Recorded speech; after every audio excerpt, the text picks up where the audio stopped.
Good afternoon, aliens. Welcome to Leprechaun Alley.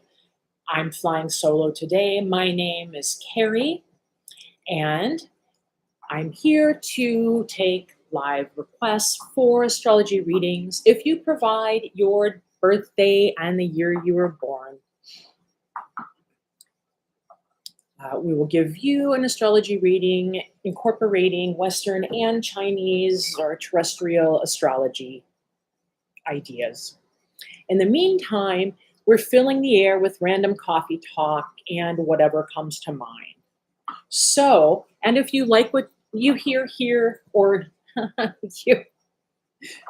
you like the Jerry Springer moments, please like and subscribe and share with other listeners. So we'll do a little house cleaning. We ended we're getting near the end of the podcast, the stream last time. I don't know what we call it. I still don't know. But I think people know what we mean. We're on a video and it's being recorded, something like that. So we're having a little unnecessary scrap.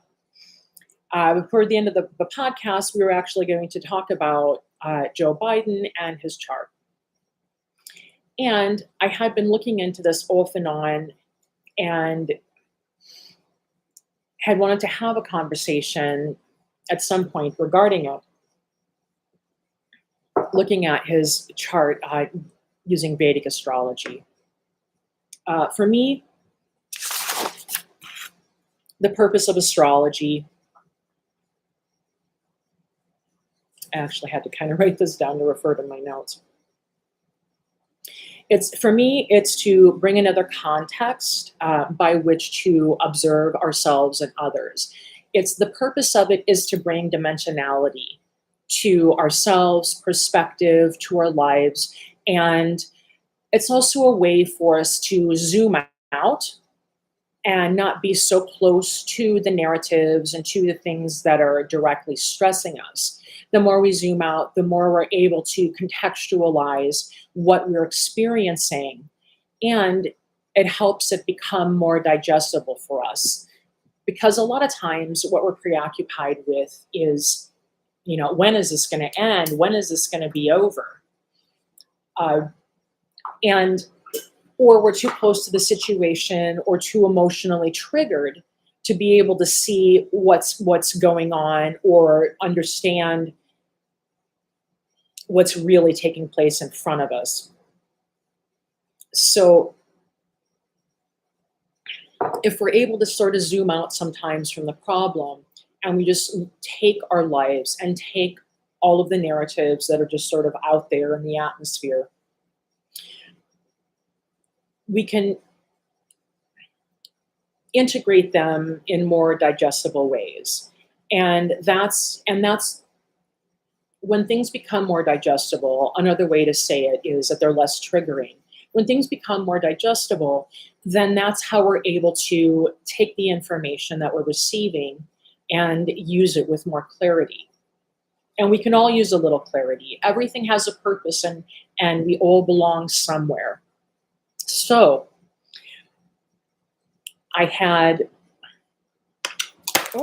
so unfortunately, I still don't understand how to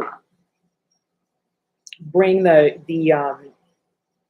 unless I might have to do a Zoom stream or something like that, but I still don't know how to bring the Parashara's light technology to show the charts for the Vedic chart. So what I will say is the chart that I use for Joe Biden, it is based on the birth date, November 20th, 1942 at 8:30 a.m. in Scranton, Pennsylvania. So that's the data that I use to construct his chart. And something I wanted to note right away, very interesting about him, is his ascendant is in Scorpio in a nakshatra, called Anuradha. The deity of Anuradha is the Indian god Mitra, who is the god of extreme friendship. So And that's a very distilled down version. I'm not quite equipped. It'll take a few shows for me to have a conversation about how deep these legends go and all the ways they're connected.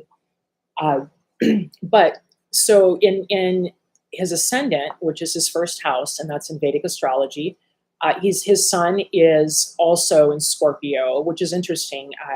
I'm not sure what his ascendant is in Western, but I know that his sun is in Scorpio in Western. So his sun and his ascendant are in Scorpio, along with Venus. So here you have, of course, Scorpio. So you're going to have a lot of subversive, secret things going on, all of those things. And what's interesting, though, about it is at the end of the day, right, the Scorpio, and we can even integrate 3 astrologies and in having this idea about Scorpio is that they tend to fight for the underdog. At the end of the day, they tend to be sensitive. They're warriors. They're trying to find a way to create peace.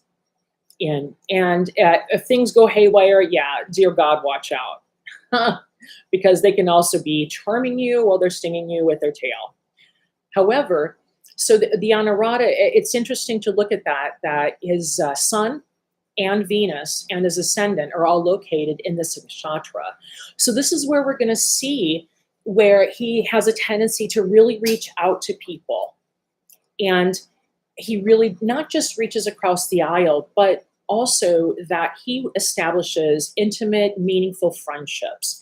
And he's very sincere and passionate about the people that he loves. And he's devoted to them also to a fault. Yes. So when we get frustrated with certain things that we're looking at in terms of how the decisions are made and what issues are getting support,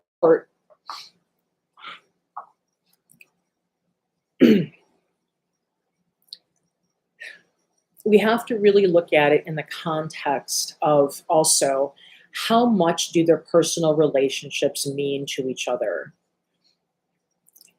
And we would have to actually look at each individual chart to appreciate this. How much do their personal relationships inform the way that they vote or the issues that they support? And how much does their public position do that as well? And it is also true that they're human beings, they're not robots. And in order to get cooperation with anyone, there has to be some sign of good faith. There has to be some sign of genuine connection, authenticity, some level of sincerity. Otherwise, you wouldn't get anything done. However, the tone has definitely changed.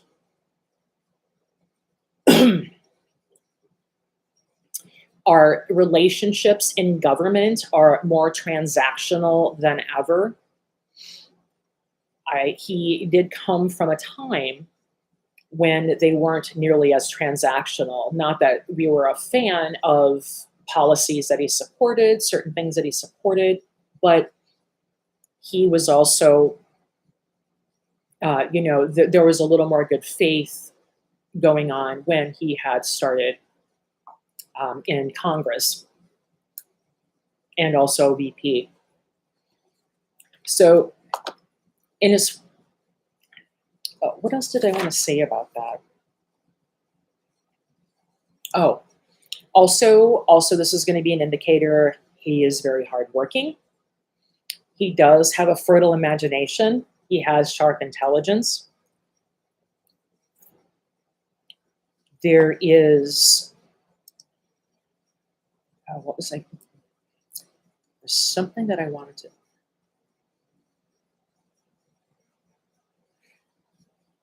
It's great.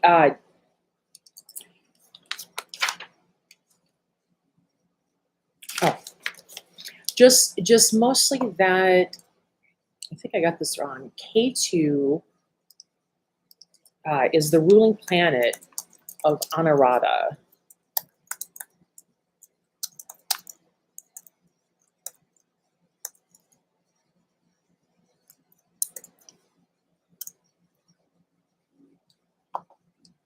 No.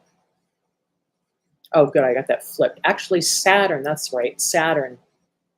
My brain is so scrambled right now from this. Saturn is the ruling planet of Anurata. So for him, well, and this is where you're going to get that certain level of sincerity. This is where you're going to get that certain level of old school, handshake politics, right? Because Saturn also represents somebody who's traditional. So you have somebody who is really traditional, like he appears on the outside, right? Because this is how you make friendships. He appears to be more open-minded and more liberal in his person than he really is because he wants to be friendly. But at the end of the day, there is a conservative quality to him internally.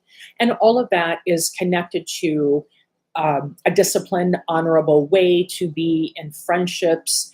And this is primarily focused on people that he loves. The other thing that I thought was kind of fun is he has the moon in Ashwani, everybody pronounces it differently. And the moon represents the mother, and this is in his 6th house. So what's so interesting about this, and in addition to being in Aries, so what I think is so interesting about this is that his mother, what we understand about his mother, or what we've heard about his mother, or has been written, is that his mother really informed his moral values.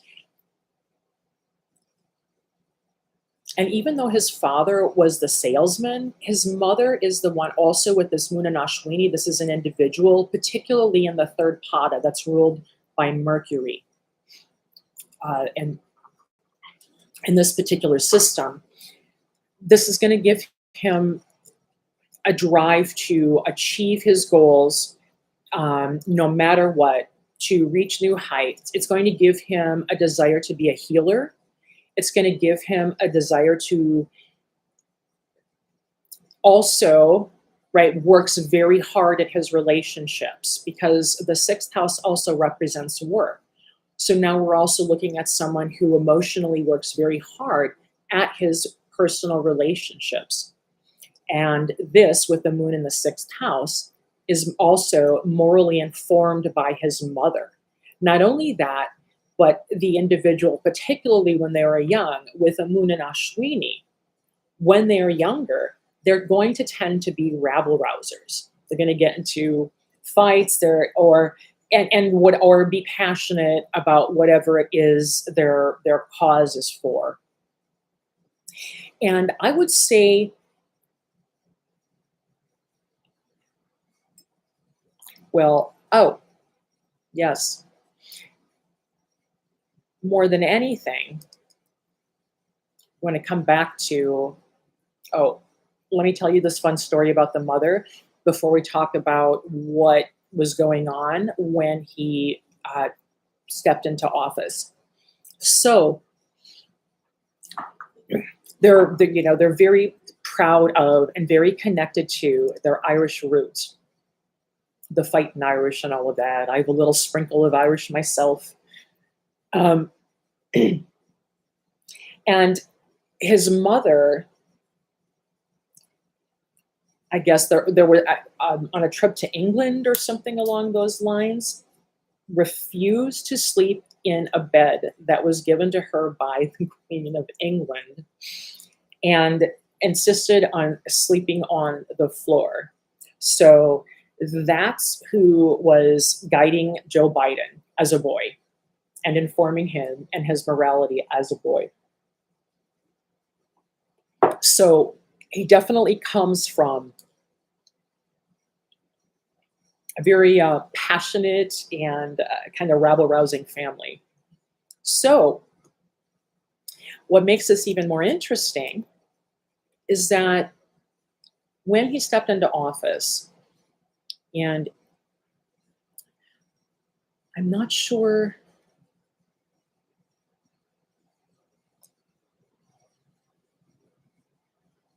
Ah, well, also when he was elected, and in addition to when he stepped into the office. So we have in astrology these major periods and sub-periods that are ruled by specific planets. And so, for example, you can have a planetary period that's going to be ruled by Jupiter, that's going to be going through a 7-year cycle. Saturn is like I know I should have all of these memorized, and I don't because I keep jumping in and out of all of these different pieces of data and not sorting them more linearly. I think Saturn is in that, what, 28 years. So we have these major periods and that are ruled by these planets, and these planets point to the themes of what are going on in our lives in our chart. So for example, he has in his 9th house, which is going to be, his 9th house, which is Cancer in his Vedic chart, Jupiter is located there. It's also in retrograde. So that's a really happy place for Jupiter. First of all, it's exalted in Cancer, and the 9th house is a natural placement for Sagittarius, which also Jupiter is the ruling planet of Sagittarius. So now what we're going to do is we're going to look at Cancer. And what is the ruling planet of Cancer? Well, that's the moon. So just in that relationship by itself, and then there's this beautiful 6th house, 9th house relationship going on between his house of work, his house of service, and his 9th house, which is a house of idealism, higher learning, and also being exalted. Well, during this planetary period, that's going to be in support of him becoming elected. Now, everybody running for president that gets to the point where they're the candidate or the nominee, they're going to also have very similar planetary placements or indicators in their charts. What's interesting for him, though, is that this reinforces again that his mother and his mother's values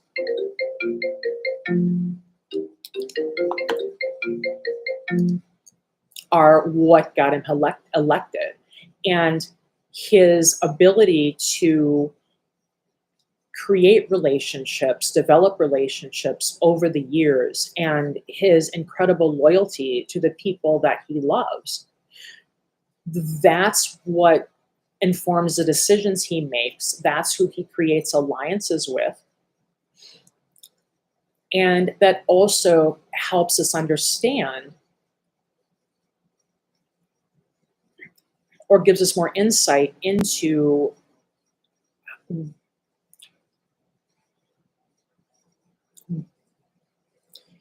why he backs away from or pivots on certain issues and not others, or double down.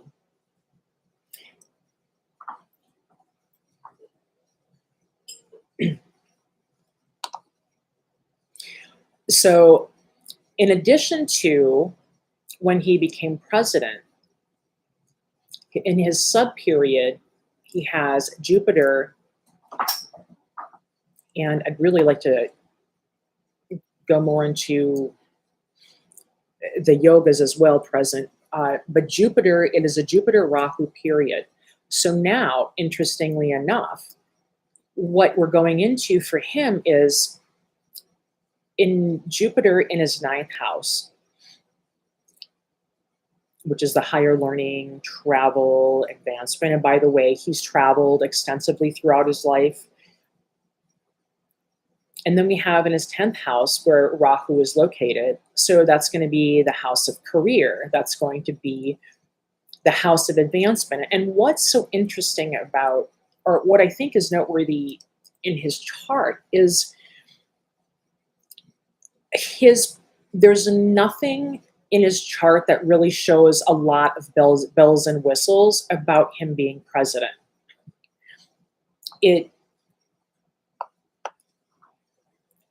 there's something like, if you think about how the sixth house is tied to the ninth house, it shows that a big focus for him is always working hard.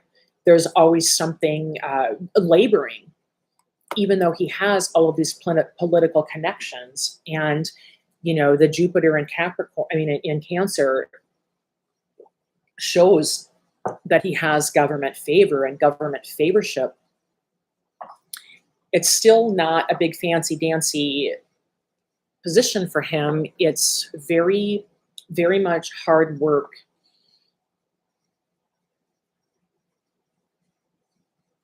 And his Rahu is a planet, or is one of the shadow planets. It's the Rahu, or the North Node and the South Node. That's the axis of destiny axis. So Rahu is an indicator of where you're going in the future. It's an indicator of rapid returns. It's, rapid advancement. It's an indicator of things, of ideas and positions rising very quickly. And when you combine that with Jupiter, you're also going to have some strong indicators for rulership, for becoming the president or a prime minister, along those lines. And what I actually wanted to look at next regarding what's coming up for him next in terms of his major dasha or major period changes is this year around September 20th is when he goes into a new dasha, into a new major period. So this is going to be September 20th, 2022. And he's going to go from the position of the Jupiter Rahu place where he was when he was elected and stepped into office. And this is going to switch dramatically from a ninth house focus to a seventh house focus. Here, he has Saturn in retrograde in Taurus. I didn't even get to go into the Rohini as deeply as I did because I was busy looking up articles giggling about his mother. So here, though, so the Saturn, that's also going to represent the government. Now, what you're going to be talking about in the seventh house is there's going to be a focus on partnership. What does that mean? There's going to be a focus on changes in the government. The Saturn is going to represent government. Now, it's retrograde in his chart, so there is a potential for there to be, and I kind of tend to look at retrograde planets more along the lines of that they just are producing stronger results. So Saturn is also another planet of delay or separation. However, it's in Taurus, so and in Taurus, that's where it's exalted. Saturn likes that place as well.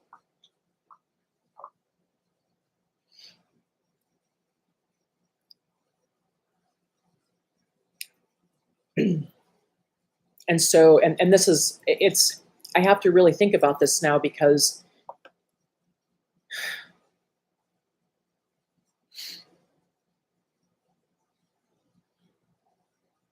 Saturn in his seventh, this is a pure seventh house issue. So what I would say in terms of this relationship as he goes into this major planetary period, he's going to really have to rely on his ability and facility to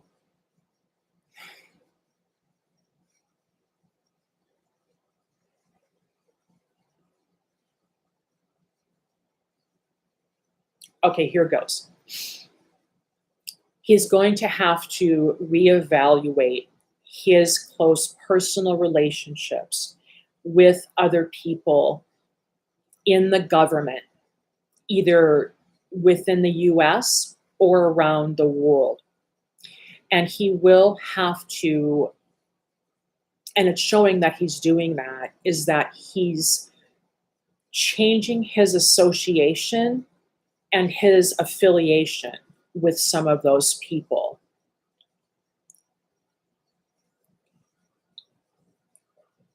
And who knows, whose chart would be really good to look at to kind of get a perspective on that would be Joe Manchin's. I wonder if I could pull him up quick.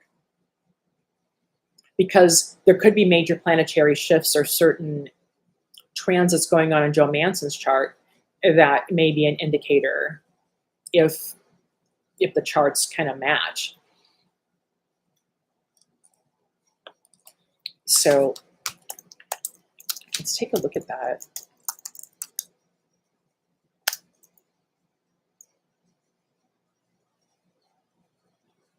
Oh, and by the way, he's also a very spiritual guy. This is the one thing I wanted to say that I wanted to point to that I thought was so interesting. He's a very spiritual person, and he is intuitive. And it's this piece here.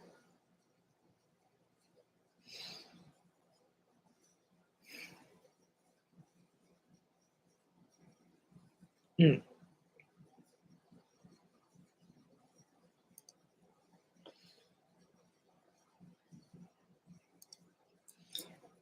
I remember when I was watching the documentary 0 Days about Stuxnet, about the virus that the NSA released.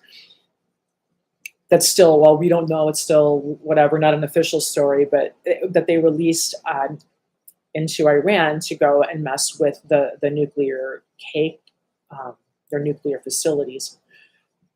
And I remember that according to the documentary, that the Mossad had actually, they were still determining whether or not they were going to release the virus just as it is, or if they were going to put some stops along the way for when it can deactivate itself so that it doesn't go out of control. And I guess overnight, when the NSA came back online in the morning to go back to work working on this, what had happened is that the Mossad had released this virus. And I remember the look on Joe's face. You could very clearly see that he was upset and very frustrated. And that's what I'm talking about. Like he to me looked like he was wounded personally, like he had been betrayed. And it felt very close. So I thought that was really interesting. And then to see the Anurata in his chart, and to have it to have Venus and the Sun and his ascendant all in the nakshatra, I thought, wow, that was really interesting. And it helps me understand that so much better. Let's see.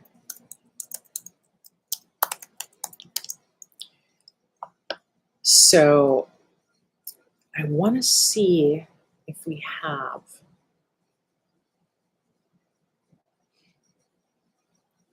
That is not, do we have?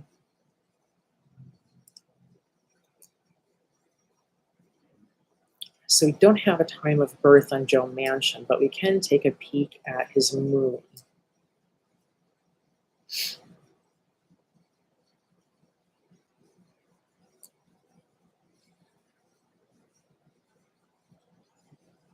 Let's see if I can.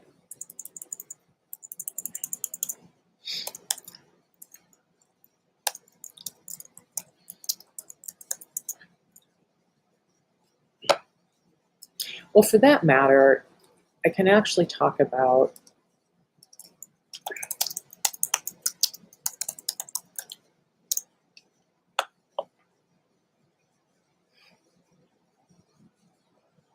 ah, I could actually talk about that's really interesting. I can just stop, hold up the fort for a minute, and just have a brief conversation about just Joe Manchin's relationship with Joe Biden. And what's very interesting about it is that Joe Manchin's birthday is August 24th, 1947. So that would be in the month of Virgo, and that would be year of the fire pig, like the 6 and 7 years are fire. And so Joe Biden is a Scorpio, he's year of the horse. And so what do we have going on here? They're natural enemies. They're just energetically enemies. And the truth of the matter is that Joe Biden, his element is actually the stronger of the two. But that's his year. But his natural element, which is fire, is going up against Joe Manchin's natural element, which is water. But Joe Manchin's year is fire. So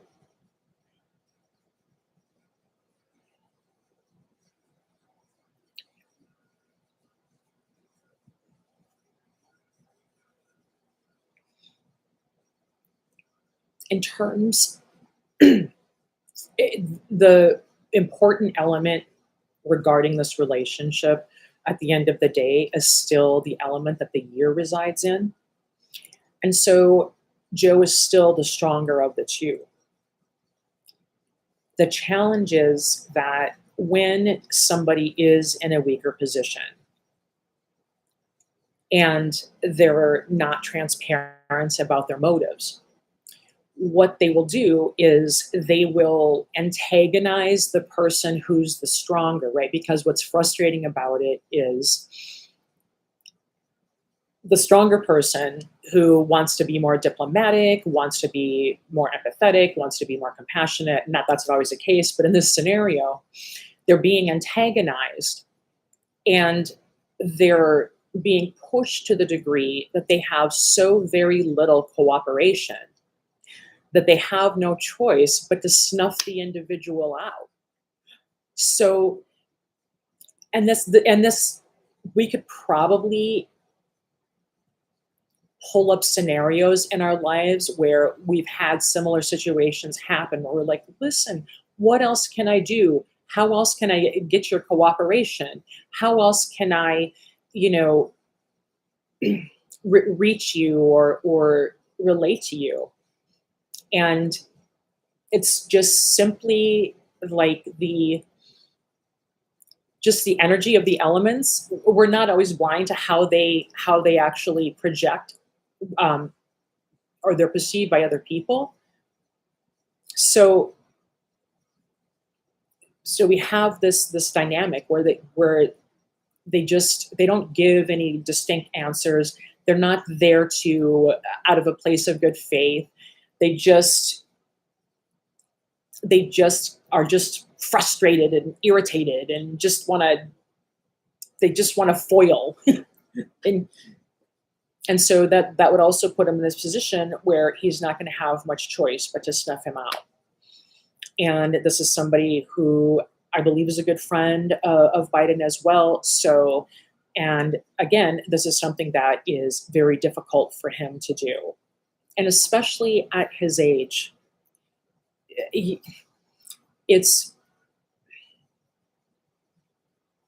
I've never been 80 or 79 years old before. It's a very different vantage point. And the people that you've built relationships with throughout your life means so much more to you at that point. So, and I did feel like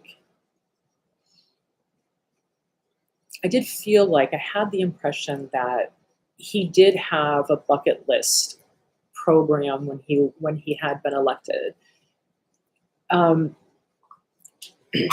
I don't know.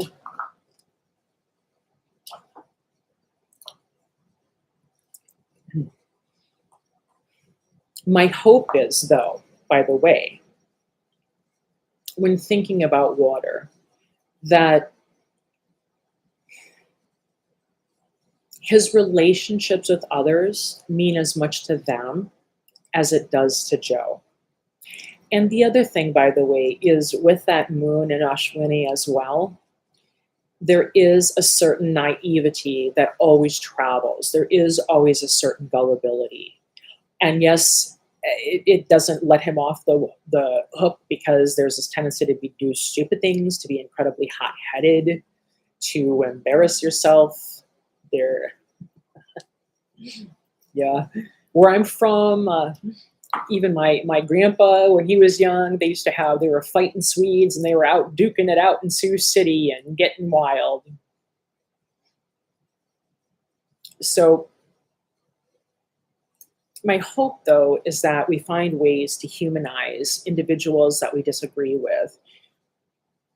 And even if we just look into them further and say, this is something that I really want to see happen. This is something that I would really like to see move forward. Is it likely that within the context of how this individual relates to other people, what their history is in Congress, is it possible that me being with them, remaining with them, that's going to bring us closer to moving this forward? There's a lot of things that you have to factor in. It's all difficult. And we don't have enough transparency from the government to make those informed decisions, which is really frustrating. I think we have a lot of people that mean well, and the system gets some good intentions, gets them, maybe they're being coerced into voting a particular way or into endorsing a particular scenario. It's a tough position, and believe me, I don't want to let them off the hook. I have my rallies and everything else, but I think it helps us understand the process, and it also helps us make decisions. Well, listen, more decisions about what happens in our country should be made by the American public. So how are we going to make that happen? And do we have to be hateful and resentful of other individuals to make that change? I don't think that's necessary. And it's the constant bickering and not listening and not having good faith and not being open-hearted to what someone else's concerns are that get in the way of us cooperating with each other or, getting along. So, and it isn't about becoming a doormat or anything else. It's just about us learning how to respect to other people, to each other with respect, and offer a safe space for people to share their hearts with us, to share themselves with us, and say, you know what, let's, if we're in an accord in this way, and this is what we want to happen, is this way going to work? No.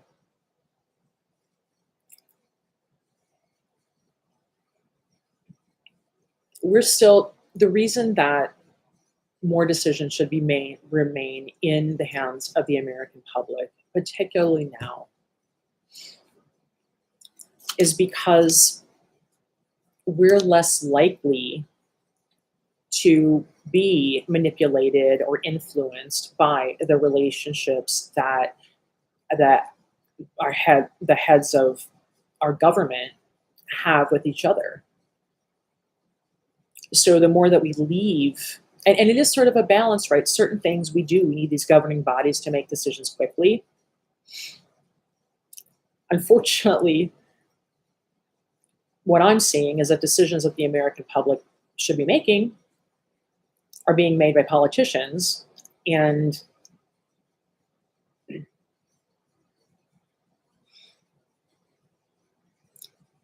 the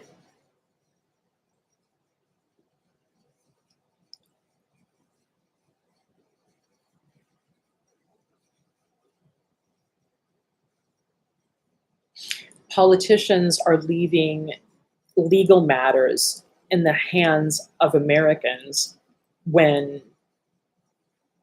it's their responsibility to carry that out. So it's in reverse. It's not your responsibility to create spin about this issue. It's your responsibility to formulate laws.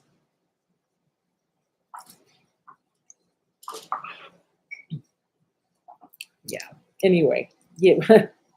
so our priorities are confused a little bit, and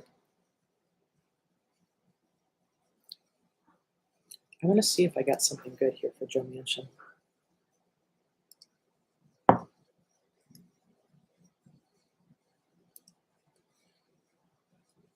Let's see if they.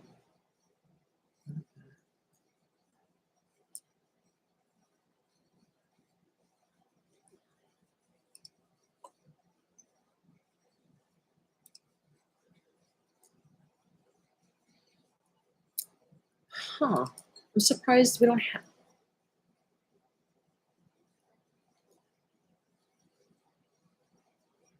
There you go.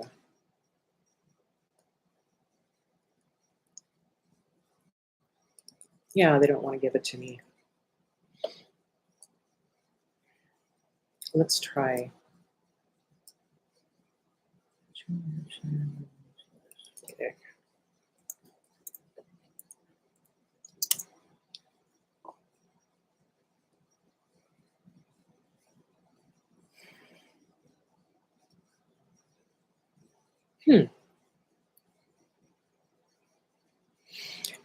Fine.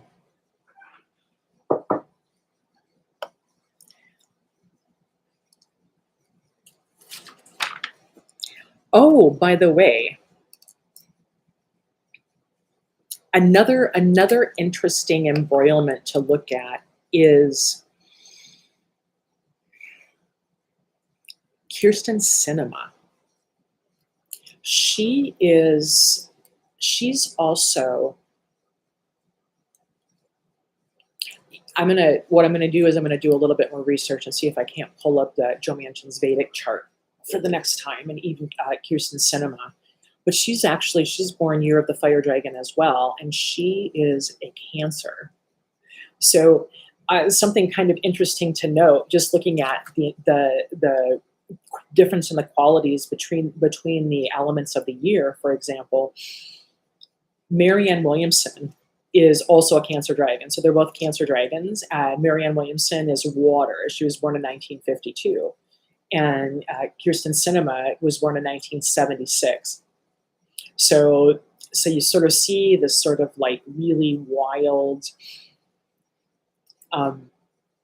Marianne Williamson, for example, can use like that sort of like imagination of the dragon, that sort of building castles in the air, and that spirituality. She can kind of slow that down a little bit and pick it up and create a certain flow for it that actually makes it fairly tangible, versus the fire dragon. They don't give themselves time to think.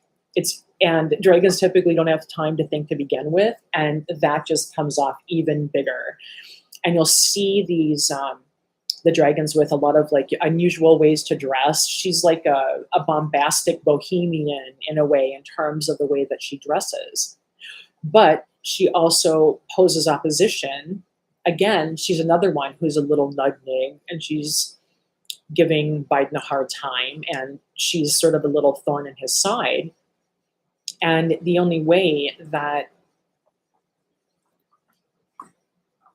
again, because he's not able to get cooperation from her, although I don't think that his relationship to her is as important as his relationship to Joe Manchin, that he can't get cooperation from her has something to do, again, with her antagonizing. It's almost like a default setting, and she's a Cancer, so there, I would think that there should be some type of accord and agreement, at least mentally, between them, and there probably is. I'd have to look into that a little bit deeper. But so she's another one that she's not going to cooperate. And of course, I can say, well, it's because of the people that are funding her, all of those things. I bet I could probably get her chart as well. But it might be more worthwhile to look at her chart and get an idea of what motivates her, what her process is like, or that she's just sort of a grifter. We'll be able to see that in her chart. Well, she's just more like this. She's more of a grifter. Well, the other thing is, if you're a dragon, you're able to put on many faces. You're able to be this one moment, this the next. The dragons never know who they're going to be the next. So when we can ask ourselves, is she aware of that within herself? It's, there might be a certain style of communicating and a certain orientation that's been working for her that it might not even occur to her. Well, and I guess this is true for all people, but it's particularly obvious to her that if the orientation is working for her, the only way to get her to change her mind is that the orientation, the way that she goes about doing things, doesn't work anymore. That's kind of the only way to get their attention. So again, that puts them in a difficult bind versus,